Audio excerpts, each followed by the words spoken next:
2007இல் வெளியாகி கடுமையான விமர்சனங்களை பெற்ற மிருகம் படத்தின் 2வது பாகத்தை எடுக்க அப்படத்தின் இயக்குனர் சாமி தற்போது ஆர்வம் காட்டி வருகின்றாராம். தமிழ் சினிமாவின் சர்ச்சைக்குரிய இயக்குனர்களில் முதன்மையானவர் சாமி. இவர் இயக்கத்தில் வெளியாகும் படங்கள் அவ்வப்போது மிகப்பெரிய சர்ச்சையை ஏற்படுத்துவது வழக்கம்.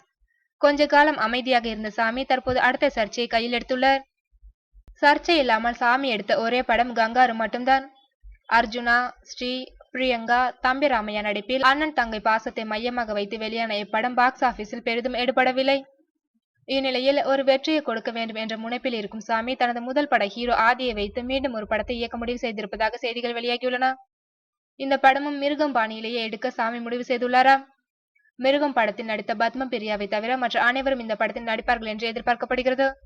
சாமி, ஆதி 2 பேரின் படங்களும் தொடர்ந்து தோல்வியை சுவைத்து வருவதால் ஒரு வெற்றியை கொடுக்க வேண்டும் என்று முடிவு செய்து இந்த முறை களத்தில் இறங்குகின்றனர். இதனால் சாமியின் முந்தைய படங்களைப் போல இதிலும் சர்ச்சைகளை எதிர்பார்க்கலாம் என்று கோலிவுட் வட்டாரங்களில் ஒரு பேச்சு அடிபடுகின்றது.